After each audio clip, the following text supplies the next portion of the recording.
Hey, welcome back, y'all. It's Thursday, and I have the second shittiest internet connection on the face of the planet. The first being whatever the fuck I had last week. The good news is next week I'll have a very much better internet connection, and there's a very good chance that we can recap a lot of this stuff next week as well. However, the good news is if the stream is too shitty for you, you can always come back to the recap of the video later and it'll be buffered out and smooth, because I think that's how streaming this stuff works. But anyways, welcome my guests to the stream. Shane and JJ here to tell you all about Shane's new creation. We've got Rave Tony Stark in the mix, so welcome y'all. And particularly Shane, thank you for doing what you do. It is very, very needed, necessary, required.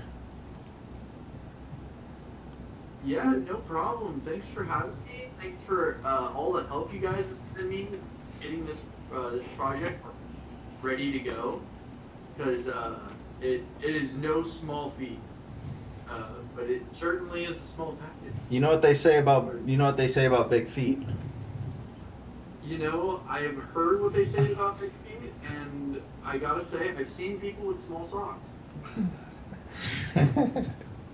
Well, we have your very big feet right here that I'm playing with. It fits inside the classic amazing orbit. So if anyone's wondering what it's gonna work with, everything that you own probably. Yeah, that's a really excellent point to start with. So yeah, this is an orbit chip made for orbits that are compatible with full-size orbit or full-size light, which a lot of people have been saying nanos, and there's been some confusion there. They're like, when they're in their isolated casing, they actually have slightly smaller dimensions than a full-size chip. But on the inside, they're full-size chips. The slightly smaller dimensions comes from a really clever 3D printing trick. But interesting. Yeah, so because they're full size, they should fit in most things that are compatible with full size chips. Josh just tested the EL0. I think that's the one that was called. Or yeah. No, that's a 5 light. No, this is a 5 light. This is one of the custom ones that they were making people back when they had an orbit community. The only problem with this one, it seems like I keep popping the batteries out, but that's okay because I know how to fix it.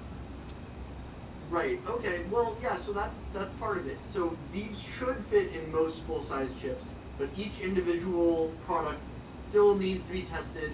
Some of them might need like a 3D printed adapter to like hold the battery in a good position. Some of them might have weird quirks like popping the battery out. I will have orbits that are fully compatible with no weird quirks, and I will hopefully be able to work with other orbit producers to make sure that they do too. But there is a good chance that a lot of your collection might already be compatible. It just needs to be tested on a case-by-case basis, literally, and we will find out if that leaves the individual pieces good or not. So that's going to be a kind of a trial and error experiment with everybody, because I don't have access to all those cases. I do have some, but we'll see. Oh, it's so funny. That's the reason why it's having a hard time on this one. I think the button is going through, because it's like super like honeycombed, if you remember these ones. I think the button is going through one of the honeycombs on this one, so it's like... Right, it just didn't, it aligned in a weird way. Very weird. Yeah. That's unfortunate, but yeah, it's a slightly different button. It's possible for that to happen. Most orbits use flat pads for the clicking, but yeah, we'll see. I'll get you one of the updated orbits soon, so you won't have that issue. I have one here. my old school original orbit, the O stone. Very, very fun shape trails, which will never come out on my webcam, but take my word for it. They, yep, lots of fun ones. Maybe So what else we got? Let's see. Warrior says, "Show me the goods. What are the dimensions of the chip in millimeters?" Welcome, y'all. JJ. I know them. Cool. They're 8 millimeters tall by 17 wide diameter. There you go. That should be a few millimeters shorter and a few millimeters smaller diameter. A nano is 11.6 tall, and Yeah. the Eli is 10. Right. Okay, they're 2 millimeters shorter than Eli. That's pretty cool. Yeah. Yeah, that's so they're like shorts instead of nanos. They're like short and they're like minis. I don't know. They're thins is what they're. It's like the PS2 thin is what they did, because it's not a smaller pad by any means. It's not a smaller like a surface area. But it's definitely a thinner, stack. Wow. Yeah, thinner Yeah. stack. So in that's why you might need an adapter in some orbits, that are like dependent on that extra millimeter of height. You can just put like a little millimeter tall piece of plastic that is attached to the rest of the piece. That should fix it. But like I said, case by case. So we'll see. We'll see for sizing. We shall Um, see. No, I keep popping these battery connectors out, trying to use this orbit. So I guess orbiting is just not for me. But the good news is even though this is an orbit chip, you can't control what I do with this now that it's in my hands. Now, I suppose you can use it for whatever pleases you. Yeah. But anyway, we're on to the future, so it shouldn't even be in the orbit right now anyway. But like, let's talk about it one at a time. Yeah, absolutely. Just So, yeah, what's your where do you want to start? What's your favorite thing? Because I suppose my favorite thing about this thing yeah. is the fact What's your opinion? that it comes with a nice little AirPod case that you can plug all your stuff into and carry the chips around into something that's not, just a baggie. Oh yeah. I like that. So Huge fan. that was a lot of fun designing that part because you wanted to be able to charge them together, but you don't want to sacrifice being able to charge them individually, and you want them to be like safe, and you want something kind of stylish, and it all came together because AirPods, you got two little doodads you don't want to lose. Yep. It reminded me of that, so I was like, let's go that direction. It's really And, the smart way to do it. It feels really nice. I gotta say, I was just expecting it to be functional, and it's also satisfying on top of that, which is bonus. Function meets fashion in a fantastic fashion. Yeah. So that's a pretty cool feature. I guess, we could talk about more hardware stuff too, but also I absolutely love that. Right, I have with me the full list of not the full, the complete basic guide to using it. So let's talk about that. Let's talk about that. The basic guide? How they The work? fact that there's a basic guide. How do they work? Let's find that out. Right, so there's a lot of qualities in there that you might come to expect from a light chip or orbit and such, and that includes programming colors, programming patterns, resetting the factory settings, a randomizer, being able to wirelessly transmit things, and all of that is in there like you'd expect. But then we also have more advanced features. So there is the ability, it'll come with these features more, because I don't want to confuse people. I want people to have a straightforward, recognizable, familiar experience with some bells and whistles on top. and then when they're ready, they can unlock the advanced portion, and they'll have an entire additional set of features that comes on top of it. So like, the basic one is the randomizer. You click randomize, click randomize, click randomize, you get all these different results.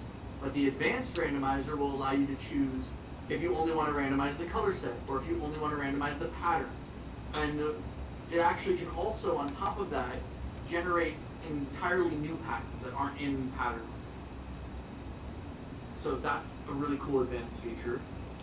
I'm really interested in the randomizer tree, the way you've got things set up in the randomizer tree. But here's the thing, we should talk about quite simply the menu. What does the menu look like, and how do you navigate this chip? So, just like any chip you may be familiar with, you click it to turn it on, and that'll put it on the first mode, and each click will go to the next mode in the series. So click, click, click. But let's say you want to go to the menus and edit something. So what you'll do is you'll go to the slot you'd like to edit, and then you hold down the button, and then the light starts to flash, and you'll release at that point. But it doesn't enter the menu. You're now in the menu list. So there's a white menu, a teal menu, green, blue, yellow, and red. And you can click through these as many times as you want. You can wait as long as you want. It won't go anywhere until you find a menu that you want, and then do a select press to enter it, where you do a second longer press. Sure. So let's say I want to randomize. Well, let's go back a step here. Sure. So entering the menu, you've got the white flashy, which is a randomizer, right? That's the randomizer. And then the teal flashy, which is mode sharing, so that you can send your information from chip to chip. Green flashies is colors, right? That's colors. Yep. Blue flashies is flash patterns, right? What is classically known as modes. Sure. Yellow flashies is brightness control, global brightness. Global brightness. So if you want to turn your all yeah. Okay. Yeah. Interesting. It'll up your battery life, maybe better for recording video, because cameras can get overexposed really easily. Yep. Sometimes you're in a really dark room and you don't need that much light. Mm-hmm. Or you want to crank it up to blind people. That's what brightness is for. Definitely. What about red? Is that lock? That's factory reset. Factory reset. Okay, get me away from red. And then that's back to white. Back to white. Okay, let's take one more step backward before we go even deeper into the menu. Tell me everything about what this chip has to offer in terms of hardware. Not software, in terms of hardware. Well, it's got 2 LEDs, a rechargeable battery with Lenovo carrying case. That's also a charging dock. Mm-hmm.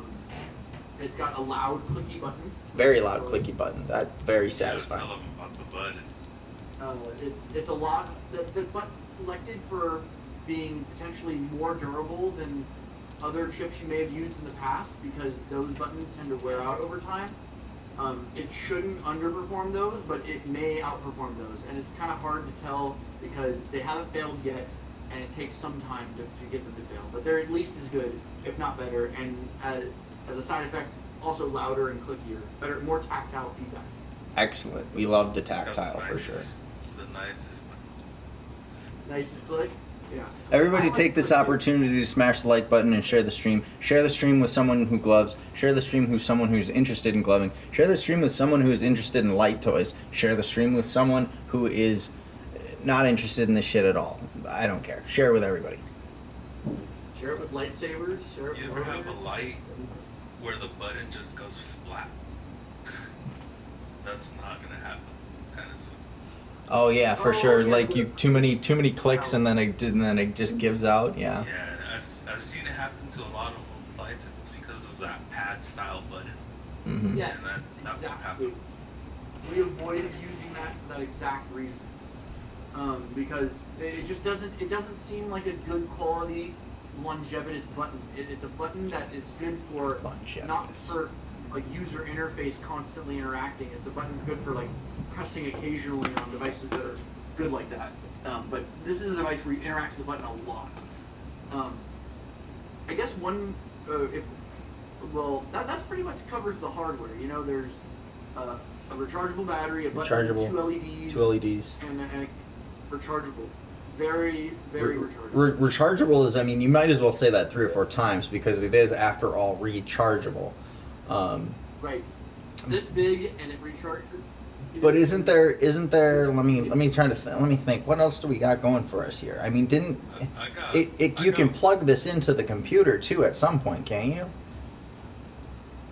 That's a really excellent question. The answer currently is no. This doesn't have the hardware to be able to support a direct computer connection. It just simply doesn't fit in this form factor. However, there's a workaround.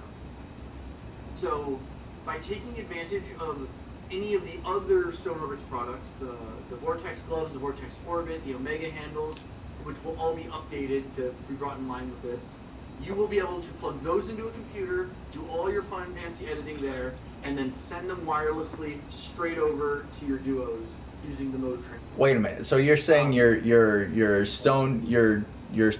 O stones basically are going to act as duo hubs?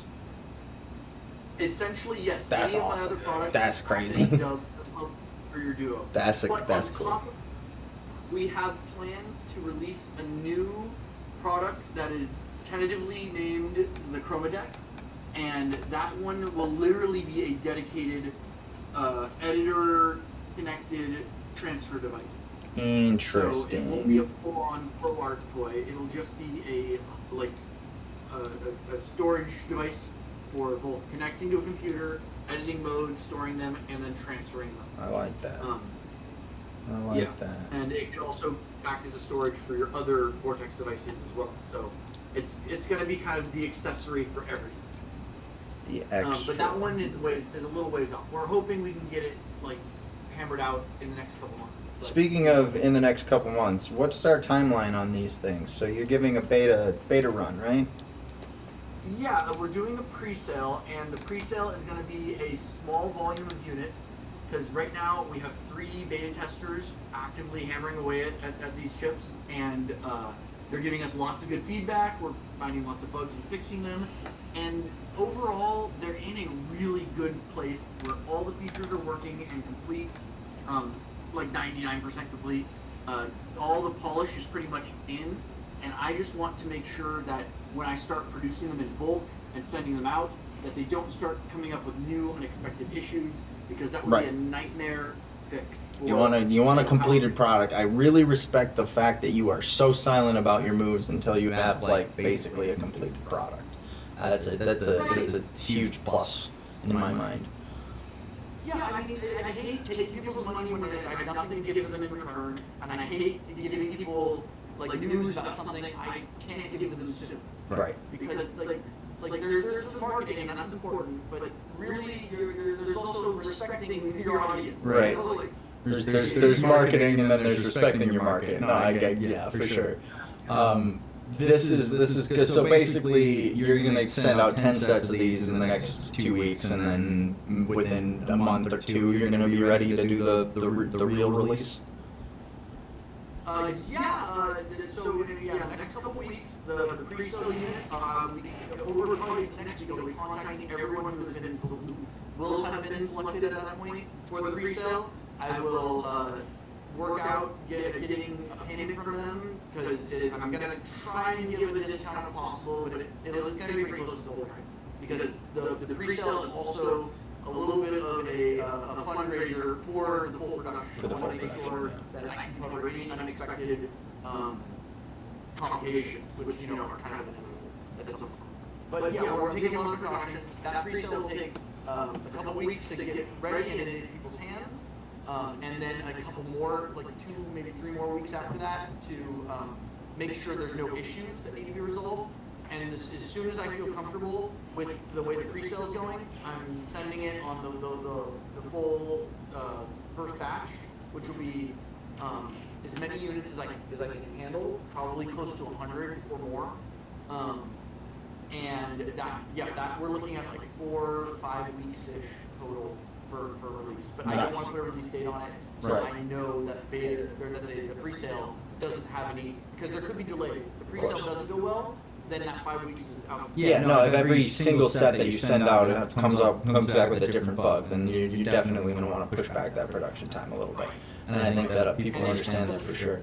And I think you also mentioned that the pre-sale people are going to get something that makes sure that they get something to update and remove those bugs, right? I don't know if I'll make like updating programmers for everyone in the pre-sale group, because that would be a lot of extra costs and time to produce those. So most likely, since like we have done thorough testing on these chips already, there shouldn't be any serious bugs. If there are serious bugs, I'll either replace their chips and collect their old ones, or I will collect their old ones and fix them myself and then resend them, or I could potentially. I mean, that's really all you got to do to satisfy anyone who's on the fence about getting the pre-sale versus the full. Yeah. Right. I intend for the pre-sale group to end up with working chips as good, or at least as good as the launch chips. Right. That's kind of the long and short of it. And the only other thing to mention is, if there are any bugs, it is very possible they'll be so minor that the pre-sale group might not even care to go through the hassle. Right. Might not be worth fixing. Right. That's how close to completing.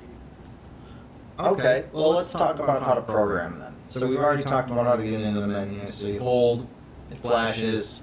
Now you've got the white flash, which is the randomizer. Should we talk about that first? Yeah, I guess just as a really quick side note, because this was a really cool feature for the last few people to hear about it, is that let's say you're doing all this programming and it's a little complicated, or you're not paying much attention and you get lost and you're like, oh no, I don't want to lose my setting. Yes, the kill switch. Right, there is. In the past, you would have to take your chip apart, pull out the batteries, put them back in, and that would kind of reset everything. But with these chips, at any point, anywhere, in any menu, you hold down the button, you wait for like 4 or 5 seconds, maybe 6, I forget the exact, and then it will force shut down. It'll go straight to off, and it'll revert all the changes you didn't complete and save. So, really easy, just hold the button and everything gets undone. That's actually really, really clutch. Are we still echoing?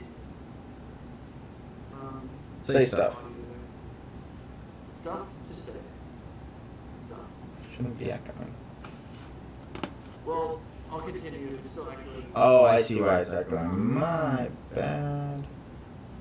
Whoops. I see why it's echoing. Is it not echoing anymore? Should it testing? Echo. No longer echoing. Should not be echoing anymore. This is pretty cool. JJ showing it off. Okay, audio fixed. Yeah, the 240p quality is not fixable. I'm sorry, I have the second worst internet on the planet right now. That is going to be fixed next week when I'm in a different place. Yeah. A quick side note is JJ's got one of Glow LED's cases. I'm not sure which one, but it is compatible. The Inova case, right? Yeah. And how do you think of it, JJ? What do you think? Dude, I love it. It fits in every case. It fits in the glow skin, like the traditional coin one. Fits in the Inova skin. Fits in pretty much anything, even a nano case. What, really? Yeah. Oh my god. That's surprising. The fact that it fits in pretty much your whole inventory, that's the key here. I mean, this thing just slides right into the market where there has been a void since Amazing died. Yeah, and the thing, another fun thing is, I don't recommend using diffusers on orbits because they're liable to fly off and become a projectile.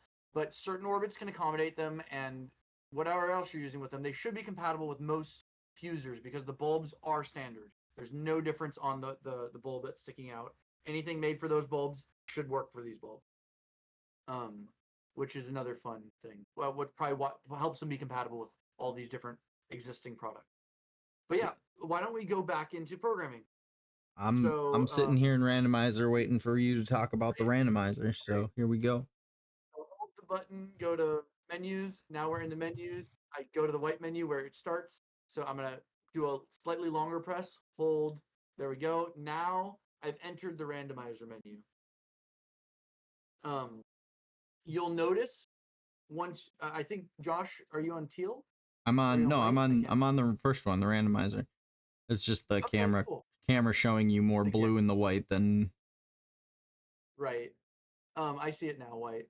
So go ahead and select that option, and it'll bring you into the randomizer menu. flash. Yes. Once you've selected that, you'll see.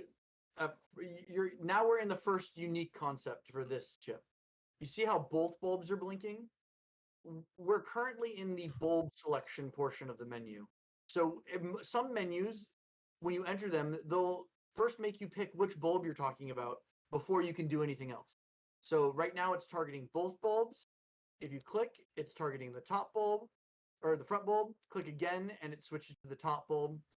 Click again and you're back to both. So yeah, this chip has two LEDs. They're fully independent. You can program them both separately or together. But for ease of use, why don't we select both bulbs? So I'm just going to go click that. And now we are in the randomizer menu. But you might notice something a little odd, and it's that it looks like your normal mode. I was just going to say, it starts with your first mode, doesn't it? Yes. So if you enter the randomizer mode by accident and you're like, oh no, I don't want to randomize, the very first option given to you in the randomizer menu is your exact current mode. You can just select that. It'll save that and exit. But and so it's kind of like an extra fail safe. Like you can also just hold the button until it forces sleep. It'll reverse and exit. Yeah. So why don't we just start clicking? You click once and you have a totally new randomized set. Click again. You have another new randomized set. Let's say you're really about randomization. If you click 3 times really quick, 1, 2, 3, you'll see the light flashes green really quickly. And now it's in auto randomize.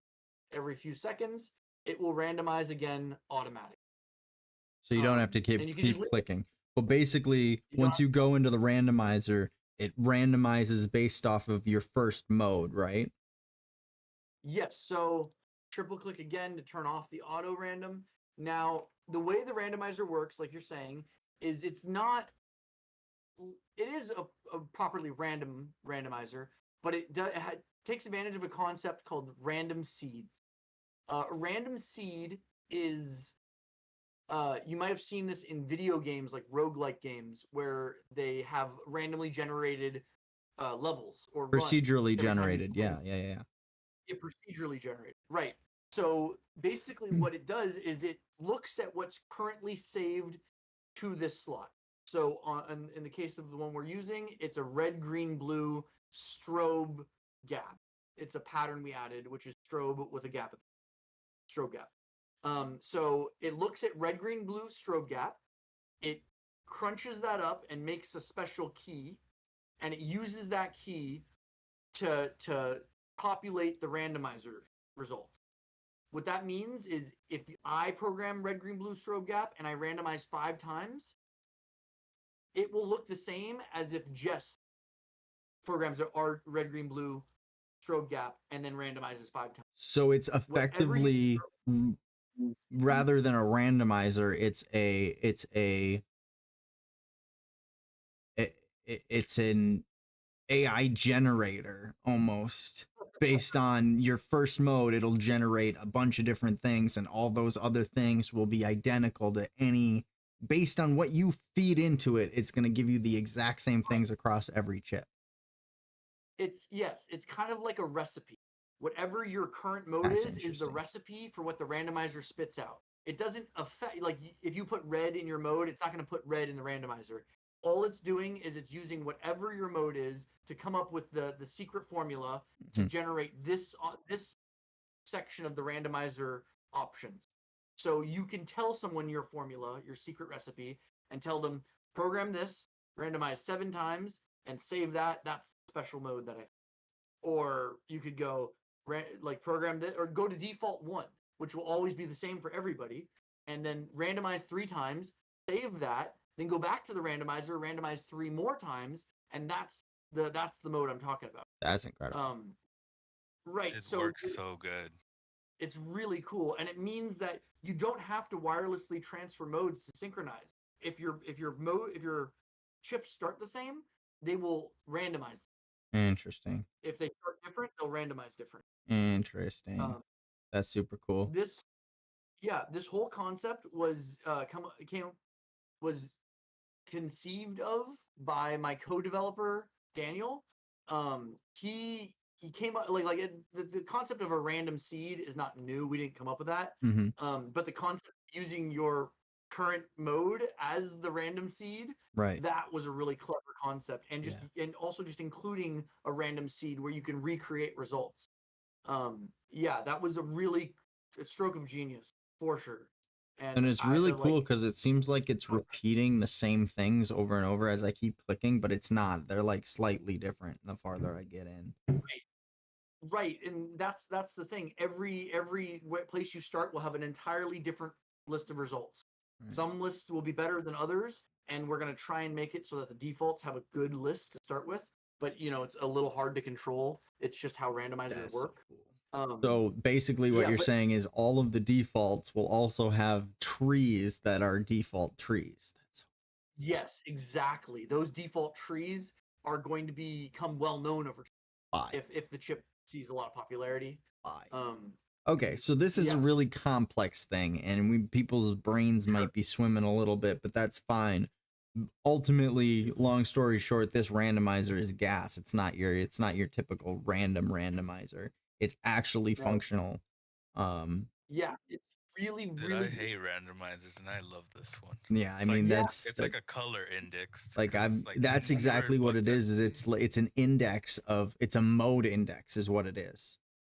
It's like instead of a randomizer, you put in a seed, and that seed, it's like a logarithm instead of an algorithm, because logarithms in math are basically just the same thing. Once you input something, you get the same thing over and over and over again. Right. And like that's exactly what's happening here. And that is awesome. I like that. What's cool is this system is working in combination with a really, really intelligent color picker. Right. With a bunch of special patterns built into it on top of the rules of color theory and the ability to double colors and adjust their brightnesses. So it just ends up with really, really dynamic results that tend to look good. And that's just the basic random. There's an advanced random. My favorite thing to do is to turn on the randomizer on the 2 bulbs, go straight to a rainbow. Like the first rainbow I find that I really like, program that, and then go straight to mode select, change the first bulb to DOPS, and then change the second to hyper.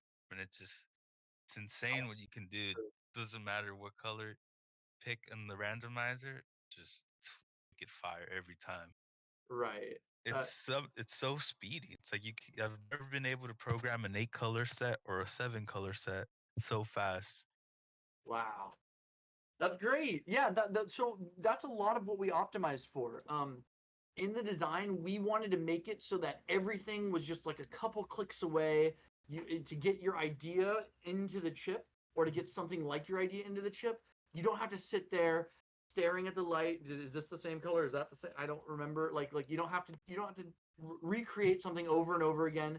It's all just clean, simple, quick, and with convenience thought of it every step of the way. for the most part. This is good stuff. So let's move on from the randomizer to what's next on the list here. Let's see. Next is mode sharing. But we can skip that one for now because that's pretty self-explanatory. Or we can do it over. It doesn't matter. Hang on, let me see. Is there anyone out there? It says I have 10 concurrent views and 7 likes, but it's my girlfriend in the background is saying that she can't find the stream. So hang on one second. Something similar. I had to go directly to the link. I couldn't find it on.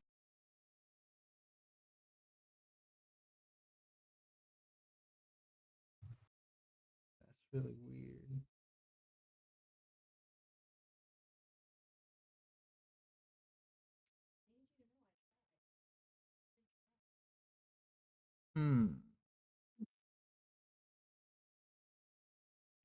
There's yeah, let me go on Facebook in the Glover's Lounge. There's a link for it. Huh. Maybe YouTube is shafting me by not showing people that I'm live, which would be really silly. Yeah. Stream status good. Oh yeah, right. It's not saying live on.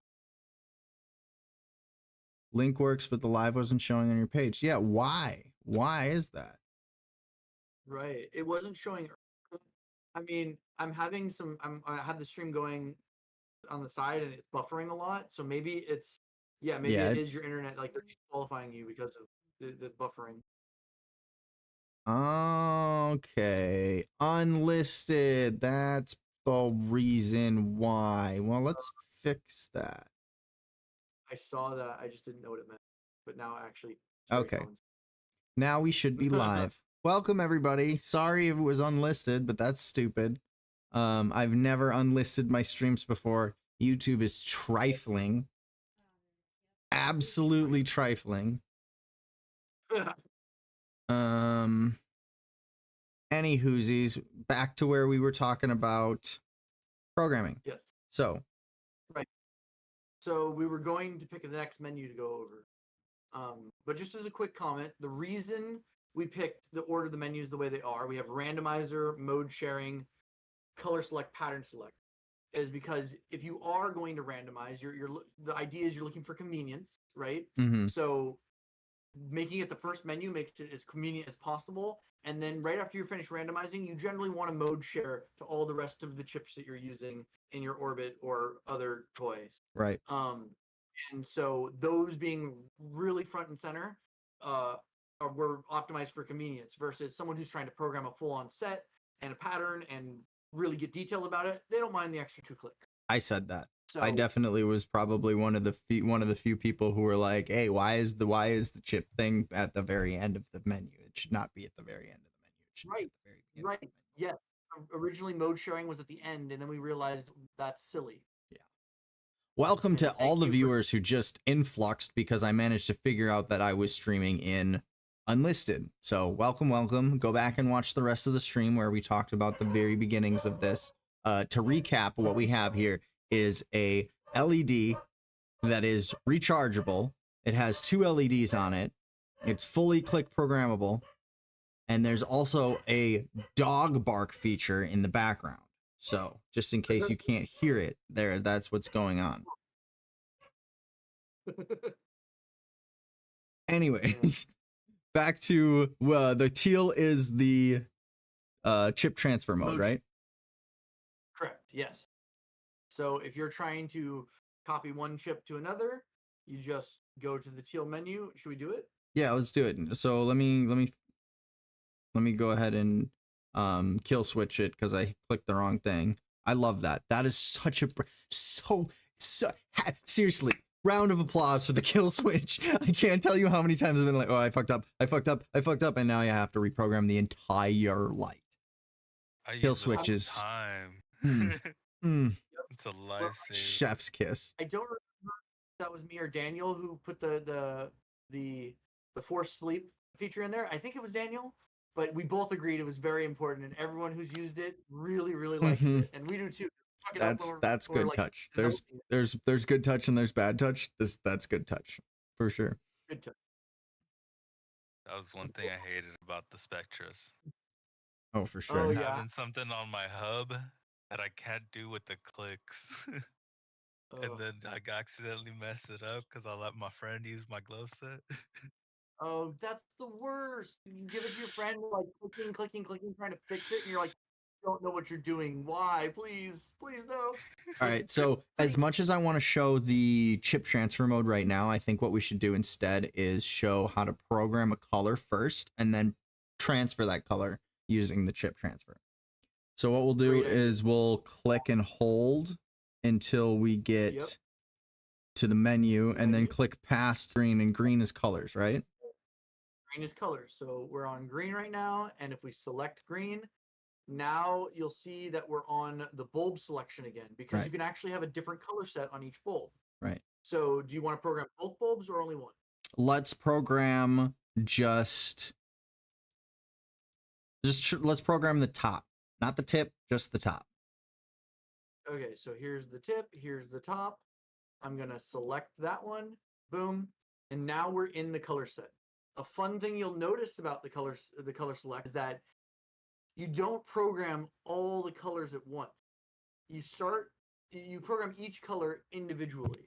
So my current set is a red, green, blue. Right now it's showing me red on the first slot. If I click, we're now on the second slot, it's showing me green. Click again, we're on the third slot. Really simple. If you want to add a color, you click again. Now we're on this faster white flash. This means create a new color. And if you click again, you'll see all the colors at once. They're cycling, and then the top LED turns solid green. This is a preview of your color set, and if you select it, you'll save and exit. Really, Green really means go. Green means go. And so if we click one more time, we go back to the first slot, and that's a red. What should we do programming wise, Josh? Jess? Man, what a good question. We are all starting from a different base. So that's the big problem. Were you on one of the defaults? No, I'm right now I'm on my default. So all three of my modes are currently programmed. What I would suggest maybe we do is delete all the colors. Yeah, let's go ahead and delete all the colors. Dave, I'm so sorry. For whatever reason that the stream posted in unlisted. I don't know why I did that. It was my fault. I'm sorry. I love the way this thing deletes colors and it starts flashing like rainbow, like it's all gone. Right. So what JJ's talking about, let's say I want to delete this red color. I'm going to go to the red, and I'm going to hold down on the red, and then you'll see it starts flashing and it starts glowing on the top. You can't really tell on my webcam. But if you release while it's flashing and glowing, that's delete. So I want to delete this green. I hold it. Ready, flash, flash, flash. Just release, and that's deleted. Now I'm down to I deleted red, I deleted green. I have a blue color set, so I can do blue. I can add a new color. I can exit. Back to blue. I'm out of colors. So what's crazy about this programming is essentially, instead of, going into the programming mode and low, and this is a blank, which is effectively off. So if you want a blank in your color set, the blank is in every color. It's the same blank for every color, just like it's the same white for every color. But the three options before white and the three options before blank are unique to that color. So you have quadrants, colors, hues, saturations, or is colors and hues the same thing? Quadrants, hues, saturations, and brightness. 4 things that combine to make any kind of color and intensity that you want. Right. Between all of those, you have 256 options. That's pretty incredible. That's good stuff. And on average, like 8 or 9 clicks to get to any. Awesome. So it So there doesn't is take no any clicking more. involved. It doesn't take any more than what you just said. 9 clicks to get to any color or brightness or power that you want on that color wheel, instead of having to click Exactly. 9 million times. That's cool. That's cool. Like and that. that's only if you're picking the 4th rainbow quadrant, the 4th color, Right. pale version of that color at low brightness. That's the most amount of clicks. Right, and that's like 16 clicks maybe max. Messed up. No, let's find out. I'm gonna go back. So let's say you want to go back a level. You just find the red option at the end of the selection, and you keep clicking till you go back. All right, so I'm going to go back. I'm back to the color select. I'm in my color slot. I'm going to select to edit that slot. So now we're going to go 1, 2, 3. Now we're on purple. 4 to select. 5, 6, 7 to get the pink. 8 to select. 9, 10 because that's the pale version. 11, 12, 13. So the maximum number of clicks to get to the farthest color away is 13 clicks, and then a 14th one to save it. But everything else takes less than 14 clicks, and on average 8 or 9. But that's for the white, which of course you could put the white in from the very first color, right? Right. Well, this is for the dim pale, off white. Gotcha. So not Dim quite pale white, off. because white you could have gotten from red, which was the first option. Exactly. That's but yeah, so if you're just trying to pick the last color with the just almost white but not white, and the lowest brightness but not blank, that's what was it, 13, 14 clicks? Yeah. I forget. That makes sense. So about 14 clicks. But yeah, 14 clicks maximum, 8 or 9 clicks average. That's unless pretty you incredible. mess up and you go past. If you go past the color, you have to click 4 times to get back. Which is the thing that used to suck too. You click past the color, you had to click 27, however many number of color times there were to get back to it. In this place, if you ever click past something or you select something by accident, you only have to click 3 or 4 times to go back. That's pretty incredible. The ability to edit what you're doing, fix some mistakes is game changing. Honestly, just like the Vortex was in that sense, but this is on a more individualized level, even better. Totally. It's just it's quality of life. That's straight quality of life. Not having to sit there, guess if this is the same shade of blue as the one you just picked, and guess if you click 27 times or 26 times, and like try and keep that all in your head. Everything is in sections of 4, so I picked the first section of the rainbow or the third section. I picked the third color there, and then was it fully saturated or not? Was it fully bright or not? It's like you can remember so much better how to get to your colors that you want. And of course, you can program individually the top bulb, the tip, or the top, or both at the same time. Correct. So listen, there's so much more to talk about that we could probably sit here for another 2 hours talking about this light, and I actually fully intend to do that.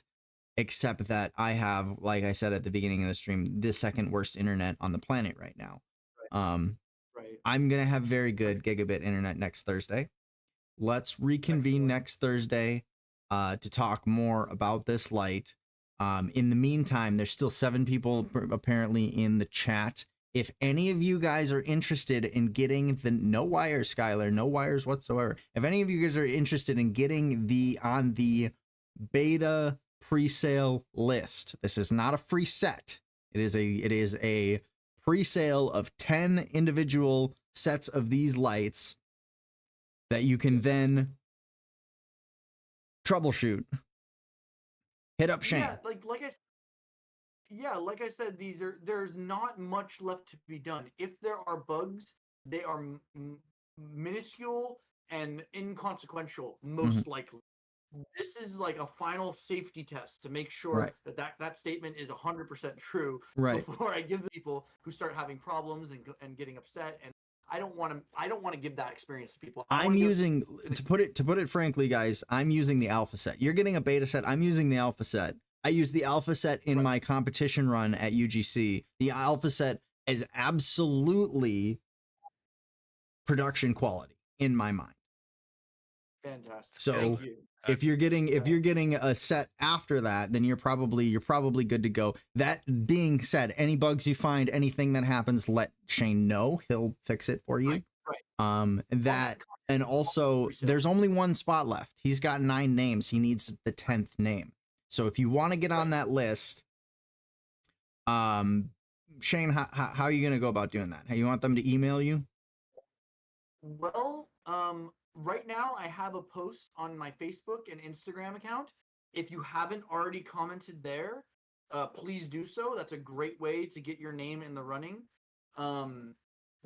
I do have one more spot. I pretty much have 9 people locked in. I'm going to go through each individual, contact them personally, ask to discuss the price and the timeline and what they can expect individually, and that's my project this coming week. And so if you're selected, I will be letting you know. And yeah, I'll probably be contacting you through whatever account you commented with on the social media post. And yeah, so just a slight adjustment to what Jest was saying. Jest, your set is more of a beta set. Is it? And these sets are pre-sale, as in they're basically released. Gotcha. Yeah. Well, the way you work, it always seems like something when you're ready to go to bug testing, it always seems like it's a finished product to me. So I was just like, well, if you're giving me this to beta test, it must be the alpha test. Must be the alpha set instead. Yeah, I don't think it matters. It's all semantic at this point. Sure. But, yeah, I would categorize your set and JJ's as betas, and this set that I'm selling, that because this is the thing. I'm collecting money this time. If I'm collecting money, I want my customer to have a finished product, not a partial product. Even though some people do that, there's nothing wrong with that. That's just my philosophy. There's definitely a lot more respect in the game when you actually finish your product before you sell it to people. So I got huge respects for handing me as a beta something that I considered to be a finished product. So, which is great. That's just a testament to how close we are, and that level of confidence gives me the confidence that when we do this pre-sale, there likely won't be any significant issues. Sure. Or if there are, no, probably not significant. There may be minor issues, and even those could be unlikely. We have really not exhaustive, but we have very extensive, robust testing systems that Daniel has developed, and blows my mind every time. He's like, let's come up with a test that does this, and we basically have like AI robots like jamming away on the chips, doing everything you can to break them and failing to break them. So that's good. Like, bravo to Daniel for coming up with that incredible. Too bad Amazing didn't have robots trying to break their chips, because they probably would have broken them a lot more. No, at one point they had me. Yeah, and they lost you very quickly because you were too good for them. Understandably so. No, I was an intern and I finished my internship. And as an intern, I was more than happy to be a mindless robot jamming away on a button. It actually made me very happy. But yeah, that's where I got inspired to continue the work they were doing. But I had to start from scratch. Mm-hmm. It took years. Skylar wants to know, will the production be faster than the last set? I don't remember how long the last set took, but he's probably gonna have the full production set ready and within a month or two, probably, most likely. Barring no complications in the pre-sale. The pre-sale is already almost complete. All I need to do is contact the pre-sale group, send out the invoices for the individual pre-sale sets, then mail the pre-sale sets out once those have been paid. And once I'm confident that there's no final changes that need to be made, I will I will finish the production of the final set, which are partially produced but waiting on final changes. Excellent. So yeah, it should only take a couple weeks for each step, and there's only like 2 steps left. Nice. Yeah. That's amazing. Maybe 2.5 steps, right? So yeah, we're looking, I guess, if I had to put a number on it, right? We're looking at a mid to late August launch. Mid to late August launch. That's awesome. That's so close. That's like a month, dude. Right. And worst case scenario, the beginning of September. I mean, that's barring no delays. You guys will have these lights for Christmas, okay? I promise. Well, yeah, before Christmas for sure. That is a safe bet. All right, so listen, the last thing that I want to do here is I'm going to send this mode Yes, to this do it. chip. Send them out. Do it. Yes. Help you. So I teal on the menu, Go to the hold, chill menu, both chips. then click on one of Then them. Yes. When take you the chip click you'd on like the to send. one that you want to send and you hold it to the other one, then it works. And then boom, it's that. It's that simple. Exactly. Guys, it's so cool. It's such a cool chip. I haven't been excited about light show things like this since, man, I don't know, a while. I Okay, know. listen. What?